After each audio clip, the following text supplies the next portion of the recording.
For 400 years, the Voth Imperium had never lost a siege. Entire civilizations had tried to resist them.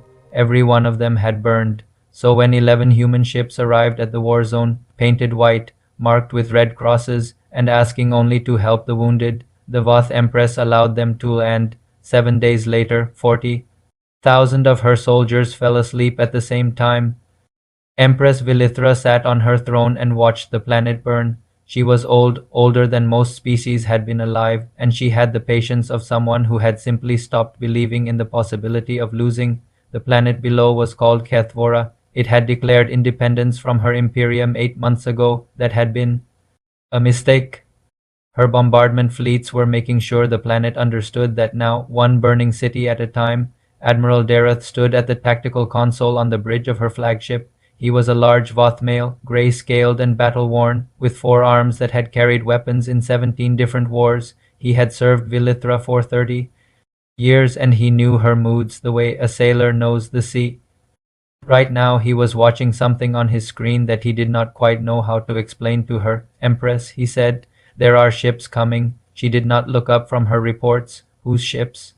"Confederacy ships, 11 of them. They are decelerating on a soft approach vector." He paused. "They are broadcasting medical identification codes." That made her look up.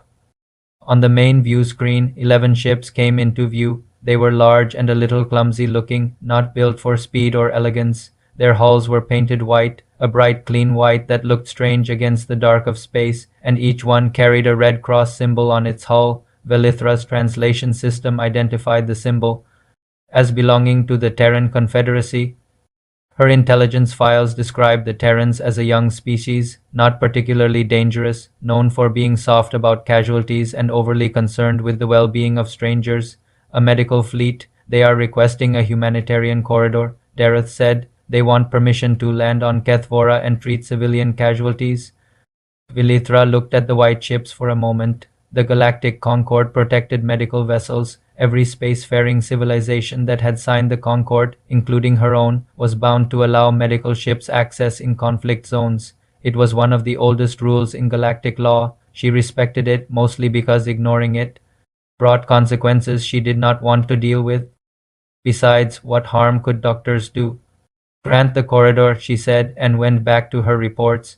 On the lead human ship, a man named Pete Calloway heard the permission signal come through and let out a slow breath. He was standing on the bridge of a ship called the Nathaniel Warren, and he was wearing clean white medical clothing, and he had an honest, open face that made people feel immediately comfortable around him. He looked like the kind of doctor who remembered the names of his patients and asked about their families. He was, on paper, the Warren's medical operations commander. That was the official title. That was what the Confederacy registration documents said. That was what the Galactic Concord filing said. Pete watched the Voth flagship on his screen. It was enormous and dark and bristling with weapons, completely sure of itself, completely sure that the white ships approaching were exactly what they appeared to be. He clasped his hands behind his back. "Navigation," he said quietly. "Take us in." Lieutenant Cassandra Uber, 26 years old and very calm, guided the Warren toward the planet with smooth and practiced hands. Outside, the other 10 white ships followed in a wide, even formation. They looked peaceful, they looked gentle, they looked like exactly what they claimed to be. And in every single one of them, quiet preparations were already underway. The Nathaniel Warren landed in the northern settlement of Kethvora just before dawn. The ground was still warm from the bombardment that had hit the area 2 days before. Buildings were broken, roads were cracked open, the air smelled like smoke and dust and something chemical that had no good name. But people were alive here, thousands of them, hiding in basements and shelters and the ruins of their own homes. And when the white ships came down out of the sky, some of them came out just to look. Dr. Leon Vasquez was the first one off the Warren. He was a compact, dark-haired man from San Antonio with quick hands and tired eyes, and he had been doing battlefield medicine for 11 years. He did not waste time looking at the damage. He had seen damage before. He went straight to work, setting up the field hospital with the efficiency of someone who had done it so many times it had become like breathing. His teams moved fast, real doctors, real nurses, real medical equipment. Within 2 hours they had a functioning triage center running inside the largest intact building they could find. Wounded civilians came in through one door, and if Vasquez and his people had anything to say about it, left through another door in better condition than they arrived. It was real work. The burns were real. The broken bones were real. The children with shrapnel wounds were real. Nobody on Vasquez's team was pretending to be a doctor. They were doctors, good ones, and they treated every patient with the same focused care regardless of who they were. While Vasquez worked, other things were happening on the Warren. A man named Darnell Okafor sat in a room near the center of the ship. The door to his room was labeled Medical Data Processing in small plain letters. Inside, the room looked nothing like a hospital. It looked like a military operations center, full of screens and quiet signals and data coming in from every direction. Darnell was listed in the Warren's official documents as a medical data analyst.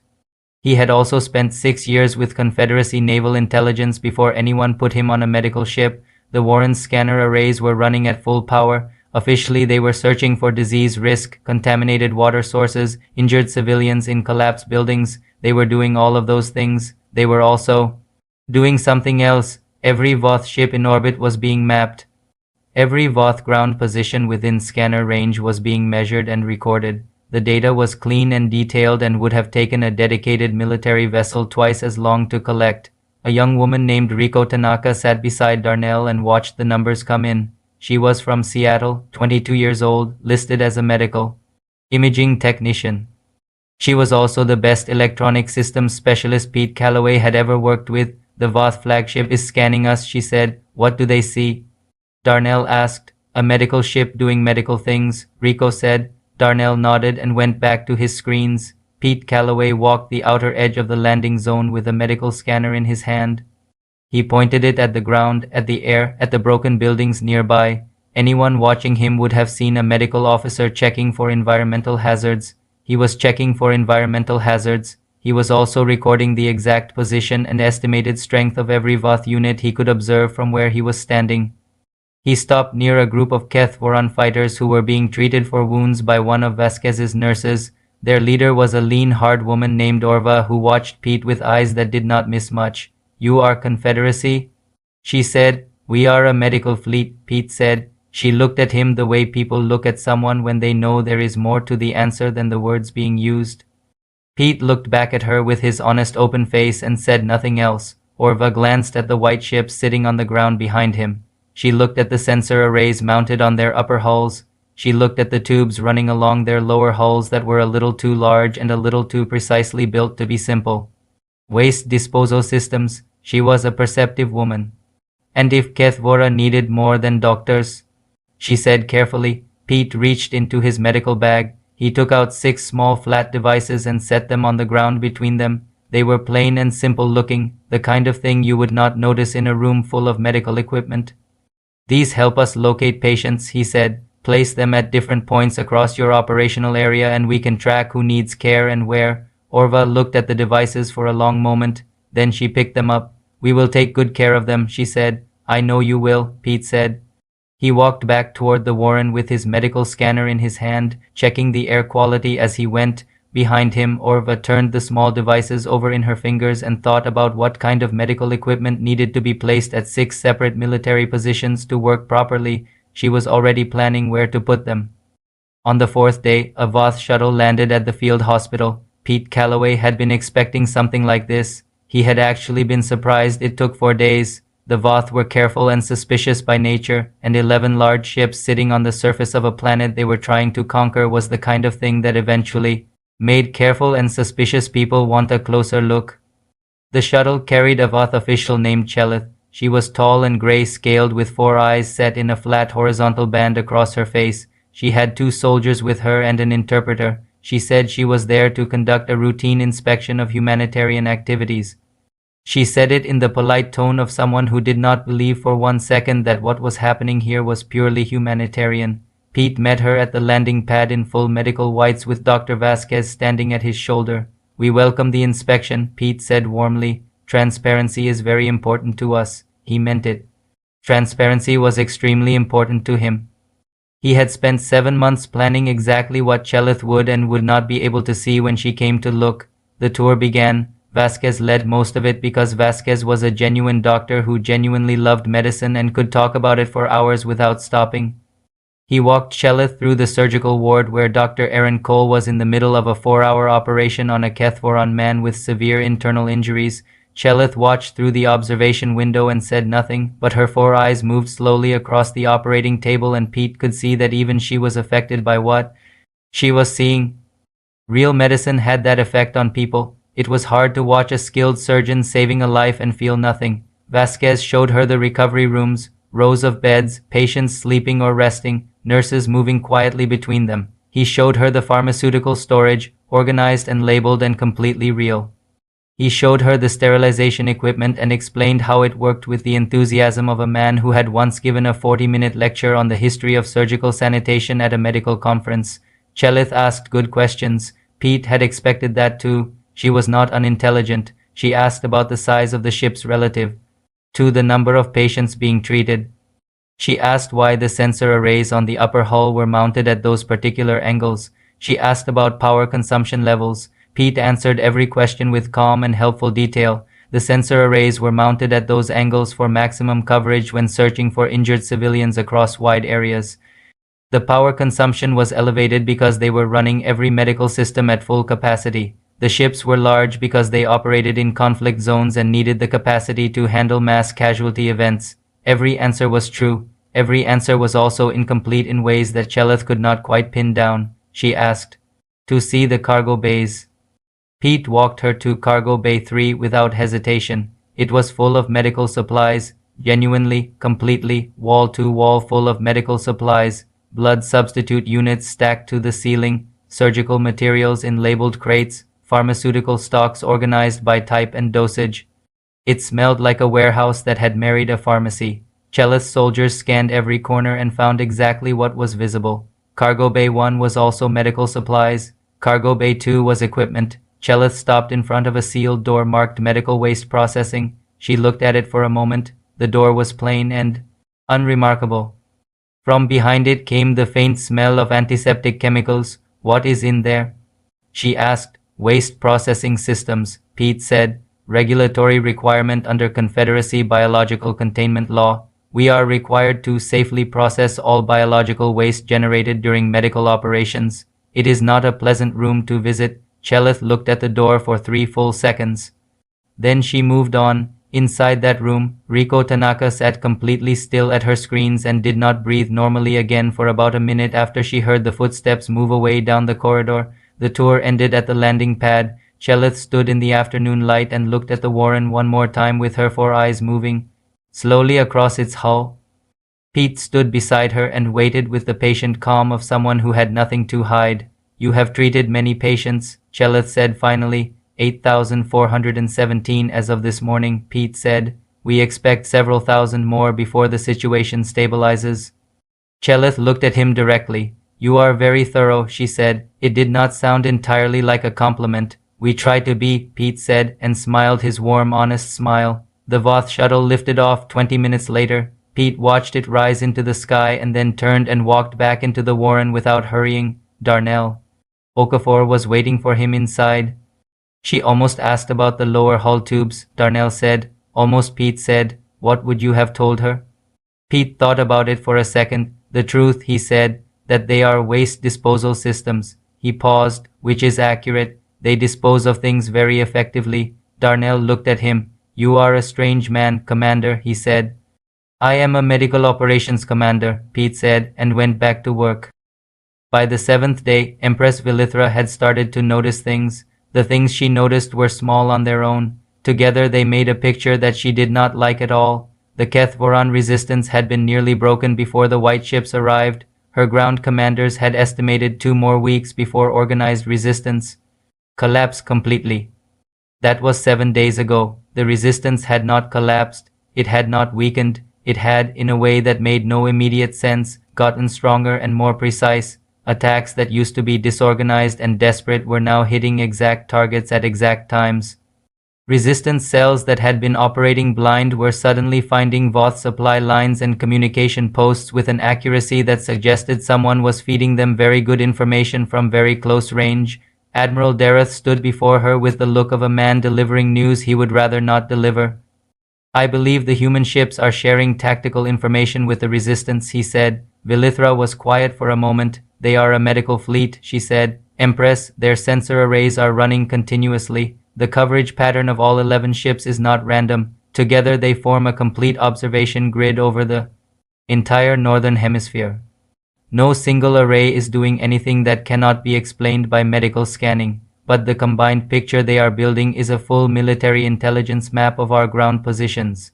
Vilithra stood up and walked to the view screen. The white ships sat on the surface below, calm and still and bright against the dark ground, peaceful, helpful, completely unthreatening in appearance. Can we remove them? She asked. Dareth chose his next words carefully. We can ask them to leave, but under the Galactic Concord they have the legal right to remain as long as civilians require medical care. If we force them out, we violate treaty law. Every major civilization that signed the Concord will respond. The political cost would be very high. And if we simply order them to leave and they refuse on humanitarian grounds, and we cannot touch them without triggering a coalition response that would cost us more than this planet is worth. Vilithra understood the trap immediately. She had walked into it herself on the first day when she granted the corridor without a second thought. The humans had not forced their way in. They had been invited. She had opened the door and smiled and waved them through, and now they were standing inside her siege with full legal protection, and she could not move them without burning down the house around herself. She looked at Dareth. What else? He placed a sensor report on her screen. She read it slowly. The lower hull tubes on the human ships were larger than any standard waste disposal system had any reason to be. The internal dimensions, calculated from passive scanning data, matched the profile of atmospheric delivery systems, the kind used to disperse compounds across wide ground areas from low altitude. What could they deliver with those systems? She asked. From their current landing positions, with all 11 ships acting together, they could cover every Voth ground position in the northern hemisphere. Dareth said, We do not know what is loaded in those tubes. Our scans read the contents as organic biological material consistent with medical waste, but it is not medical waste. Vilithra said. Dareth said nothing. The priority alarm went off before either of them could speak again. On the view screen, 6 small signals lit up simultaneously across the northern hemisphere of Kethvora. They were evenly spaced, precisely placed, forming a targeting network that any military analyst would have recognized immediately. Orva had activated the devices. On the Warren, Pete Calloway looked at 6 green lights on his screen and said 2 words. All ships, he said in a calm and level voice that carried no drama and no excitement, the voice of a man ordering breakfast rather than beginning an operation. Execute. Welcome, Matt. Cassandra Uber was already at navigation. Riko Tanaka was already at her systems console. Darnell Okafor was already coordinating with the other 10 ships in the fleet. They had rehearsed this moment many times over many months, and everyone knew exactly what to do without being told twice. In the cargo bays, reconfiguration modules that had been quietly assembled over 7 days clicked into their final positions. The white hull plates across every ship hummed once and then went still, though they were now considerably harder than they had been a moment before. The sensor arrays pivoted from passive observation to something considerably more focused and considerably more purposeful. In the field hospital, Vasquez moved his patients away from windows with calm, steady hands, speaking to them in a quiet voice that kept the fear from spreading. His nurses followed his lead without panic. They had drilled for this too. Vasquez got on the come to Pete. Medical teams are secured, he said. 0 casualties on our end. How are the patients? Pete asked. Scared, Vasquez said. I am going to go be a doctor at them. You go do what you do. Pete allowed himself one small breath. Then he turned to Cassandra. Firing solution, he said. Ready, Cassandra said. Commence deployment, Pete said. The Warren opened her lower hull tubes and went to work. The canisters did not explode. That was the first thing that confused the Vath analysts on the flagship. They had been bracing for something catastrophic. They had been watching the lower hull tubes open on 11 white ships and preparing for the kind of strike that ends battles in fire and destruction. Vilithra had gripped the arms of her command chair and waited for the worst. What came instead was a fine mist, colorless, nearly invisible, spreading slowly across the northern hemisphere of Kethvora in wide, gentle clouds that the wind carried over Voth ground positions with quiet patience. Within 20 minutes, the reports started coming in from the surface. The Voth soldiers were falling asleep. Not dying, not burning, not screaming, simply sitting down where they stood or slumping forward at their consoles or leaning against their vehicles and closing their eyes. Within 30 minutes, every Voth ground unit in the northern hemisphere had gone completely silent, 40,000 soldiers sleeping peacefully in their armor, snoring softly in their fortifications, unconscious at their guns without a single wound among them. Vilithra stared at the reports and said nothing for a very long time. Her chief analyst spoke first. Empress, the compound is a sedative, an aerosolized sedative calibrated specifically to Voth biology. It is not lethal. It carries no lasting effects. Our soldiers will wake in approximately 6 hours in the same condition they were in before they went to sleep. Vilithra turned slowly and looked at her analyst. Calibrated to Voth biology, she repeated. Yes, Empress. The human medical ships spent 7 days scanning our ground personnel under the cover of civilian medical operations. They built a complete biological profile of our soldiers. Every metabolic variable, every respiratory measurement, every biological marker they needed to formulate a compound that would affect us and nothing else. Then they delivered it through systems we identified as waste disposal. The room was completely silent. Dareth stood very still near the tactical console. He was thinking about Chelith's inspection. He was thinking about every scan his ships had run on the Warren and what those scans had found and what they had missed. He was thinking about 8,417 patients and how effectively they had hidden everything. Behind that number, on the surface below, the Kethvoran resistance was moving. Orva led her fighters through the northern Voth positions with quick and certain steps, following a plan that had been built from 7 days of targeting data delivered through 6 small flat devices that a Confederacy medical officer had placed in her hands and called patient trackers. Her fighters secured sleeping soldiers carefully, and without violence. They seized equipment and disabled weapons systems and dismantled supply lines. They followed the plan exactly because the plan was very good, built on the most detailed intelligence picture any resistance force on Kethvora had ever possessed. Vilithra watched it happen on her view screen and felt something she had not felt in for centuries. She felt that she had been out-hot. Not outgunned, not overwhelmed by superior force, out-hot, carefully and completely, by people who had walked through her front door carrying medicine and left her ground campaign in ruins without killing a single person on either side. She pulled herself straight in her chair and opened a communication channel to the Warren. Pete Calloway accepted the channel and filled her screen. He was standing on his bridge in clean white medical clothing with his hands clasped behind his back. He looked exactly like a doctor. He looked calm and professional and genuinely pleased to see her. Commander, Vilithra said, I have one question. Of course, Empress, Pete said. Are you actually a doctor? Pete looked at her with his honest open face. I am a medical operations commander, he said. My job is to make sure this fleet helps as many people as possible and causes as little harm as possible while doing it. Vilithra considered that answer for a moment. It was technically a response to her question without being an answer to it, which told her everything she needed to know. Your soldiers on the surface are sleeping, Pete continued. Not one of them has been harmed. They will wake up healthy in a few hours. We took considerable care to make sure of that. He paused. That is what we do, Empress. We minimize harm on all sides. Vilithra looked at him for a long time. You walked through my humanitarian corridor, she said. You treated my siege zone as an intelligence operation. You used medical law to protect yourselves while you dismantled my campaign. We treated over 8,000 patients, Pete said. Every one of them received genuine care. Dr. Vasquez and his teams have not stopped working since we landed. The medicine was completely real, and everything else? Pete said nothing. He simply looked at her with that open and honest face. Vilithra made a decision. It was not a decision born from weakness. It was a decision born from the recognition that she was dealing with something she did not fully understand yet, and 400 years had taught her that the most dangerous thing a ruler could do was continue fighting something they did not understand. I am willing to discuss terms, she said.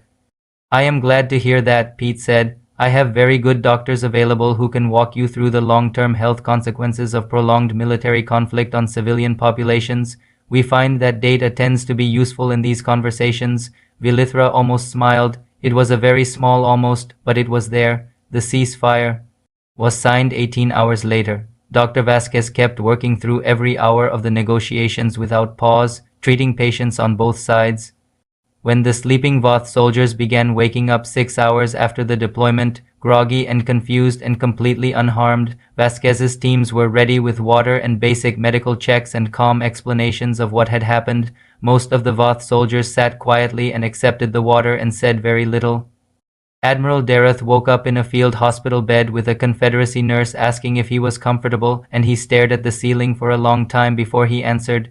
Pete Calloway filed his mission report and went to get coffee. Cassandra Uber sat at her navigation console and watched Keth Vora turn slowly below them, peaceful. Now, the fires from the bombardment going cold, a new ensign sat down beside her and looked at the planet and then looked at the ship around him. So which are we? He asked, doctors or soldiers? Cassandra picked up her coffee and looked at the white hull of the Warren on the exterior camera feed, bright and clean against the dark of space. We are whatever the situation needs us to be, she said, and we make sure the other side never figures out which one that is until it is already over. The ensign thought about that. For a while, outside, Keth Vora breathed freely for the first time in 8 months.